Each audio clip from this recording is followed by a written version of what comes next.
Welcome to the AFR Saints channel, where we provide you daily content on your favorite team, the New Orleans Saints. Do us a favor and hit that subscribe button. Be sure to leave your comments below and smash that like button. Who dat? I heard the most for the players. Those are the guys. I mean, it's such a, can't tell you guys how long it takes to get here and just how long an NFL season is, going through January and all the way into February. So our guys, I heard for the most. That was Kyle Shanahan. One of those guys, of course, is quarterback Brock Purdy, who grew up a lot in that game. And afterwards, he said in his postgame that you could put the loss on him. When you have a good offense like the Chiefs do and what Mahomes can do, for us, it's like, all right, we have to score touchdowns. We had opportunities to do so, I think. Shot ourselves in the foot with just penalties and the operations and stuff. So I got to be better in terms of, leading the guys and think of how I handle things in the huddle and telling them, what to expect, stuff like that. So, but yeah, at the end of the day, I think we have the team, the offense to score touchdowns, and I think I failed to put our team in position to do that. Very mature, which I think we've all come to expect from Brock Purdy. Mature for a young guy who's had a pretty charmed start to his career after being Mr. Irrelevant, as we all know, which that part of the story becomes less relevant the more he wins, but it's always going to be part of his narrative. But from the the NFC Championship game a year ago where he got injured to now being in the Super Bowl in year two, and you're never guaranteed to get back. I mean, I know we tell the story, but Dan Marino went year two and never got back. Joe Burrow went in year two.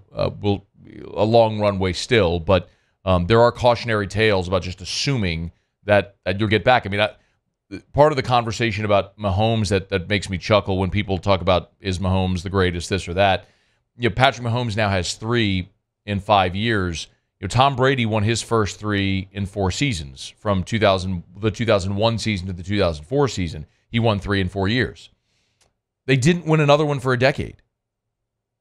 They won the Super Bowl in the 2004 season, and then didn't win again until the 2014 season when they beat Seattle. When Pete Carroll made the decision, they made the decision to throw the ball at the goal line instead of giving it to Marshawn Lynch. And then, of course, they would go on to win 2 more after that, number 5 and number 6. But it took a decade.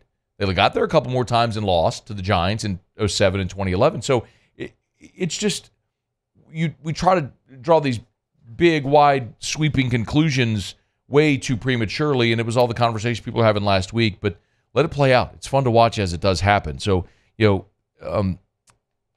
Brock Purdy, his path is going to be part of the NFL's narrative, of course, but it's going to happen now without Klint Kubiak, and that's because Klint Kubiak, we learned weeks ago, was going to be the Saints offensive coordinator, is now being reported by everybody, including NFL media, that it is official that the Saints have hired Klint Kubiak to be the offensive coordinator as of this very moment at 3:22 Central Time on Monday, February the 12th. The Saints have not yet formally put out an announcement, but apparently it has happened, and as NFL media and others are reporting.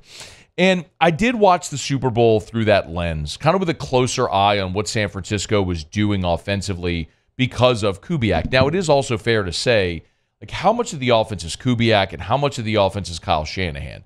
Clearly it's Shanahan's baby, we all know, but everybody tries to get little pieces, branches off the tree, which is why you've seen, Mike McDaniel, now the head coach of the Miami Dolphins, or Bobby Slowick being hired by the Houston Texans, and they had obviously a fantastic year with him as offensive coordinator this year. And the Saints are trying to get a little piece of that as well with Klint Kubiak. We've talked a lot about Kubiak now and in the history he's had, from Minnesota to Denver and back to Minnesota, and then now to the San Francisco 49ers.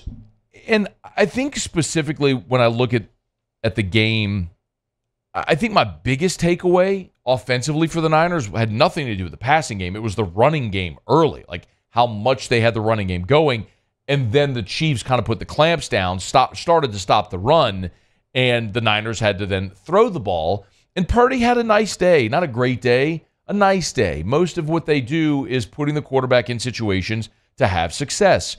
He was 23 of 38 for 255 yards, a touchdown, no picks. He was sacked once. He was pressured 11 times, which really was the underlying story of the ball game, was how many times the Chiefs put pressure on Purdy and forced rush throws, including a couple of times specifically where the Niners had receivers open in the end zone and Purdy couldn't get him the ball because Chris Jones was bearing down on him.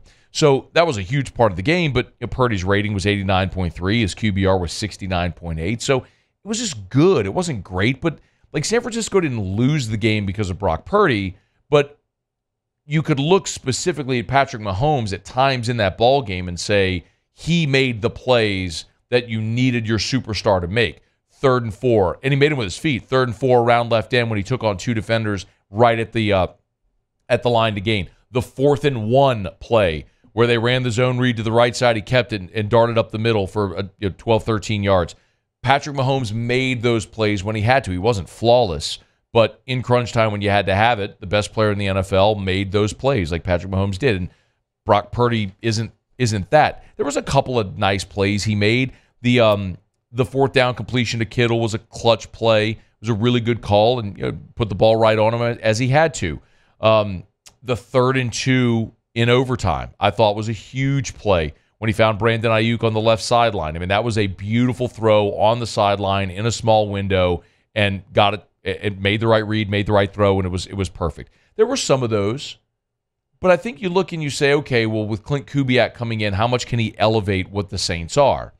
And yes, I absolutely believe a lot of the things we talk about with the Niners and with Kubiak, Shanahan, the motion and all that sort of stuff that differentiates what San Francisco is offensively, the things that Mike McDaniel and Bobby Slowick and a lot of these coaches have tried to take and implement in their own offenses as they move forward. I think that's going to modernize the Saints. It's going to reinvent the Saints, certainly.